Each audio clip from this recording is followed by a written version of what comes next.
When my tree fell, the sun glared down on me. When my tree fell, the sound of leaves moving with the breezes stopped. When my tree fell, memories of how it had once enhanced my life became an epitaph. I saw it lying across the street, no longer strong, no longer a home for creatures needing comfort. It lay there dying, motionless in its glory, waiting for the chainsaw to cut it up into logs when my tree died on Rondo.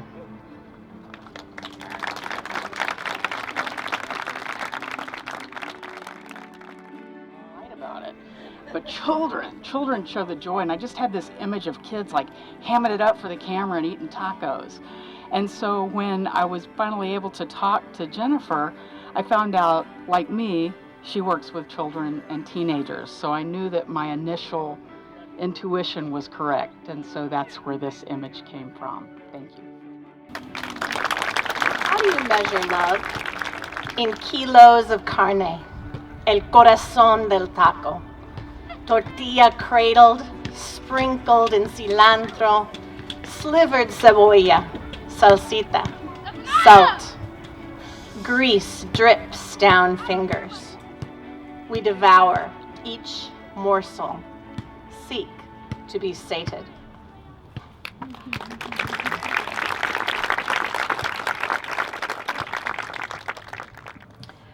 One note, one dish, one love. Hunger sounds for she who has no masters. At first it is simple, heavy clank of steel on cast iron, the sizzling of sauces that make me salivate, the fragrant flush of flames ringing around the rim. This is what my ears long for, sounds primal, tender in tone. The Vietnamese word for mother is spoken like a cry, and I fear the day it no longer lives, desperate in my mouth.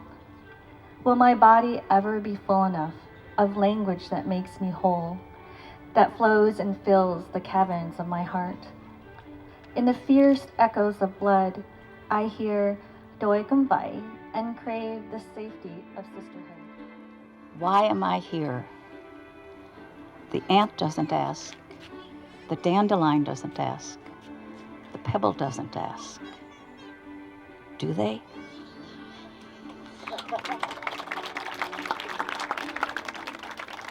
There's much more that we don't know or actually can't know about the way the universe works or the way the universe is put together or about what other beings experience. So I definitely took some liberty in that. But I thought that the round mandala-like form of the round form of the pebble would be a good place to contain some of that mystery. I asked Papa, may we have Kellogg's cornflakes and Jell-O? He said, oatmeal's plenty good enough, leaving the door open for Jell-O.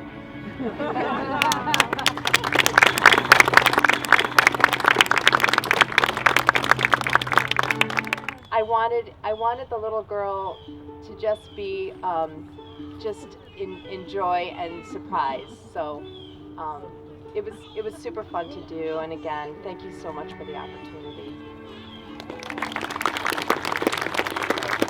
For not just creating something that we read, but something that we can feel. So when I first read it, I really picked up on the idea of somebody coming from an experience and finding all these mementos that were left over from that person, and I really wanted to try to get that feel.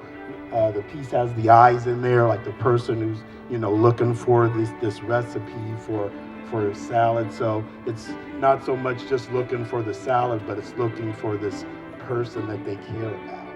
So I thought that was kind of intriguing.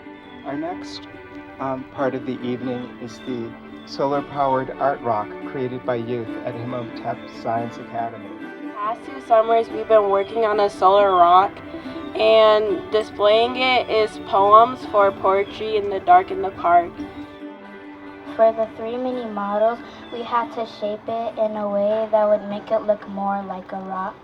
And also after it dried, we also used spray paint to make it look more like a rock for the details that a regular rock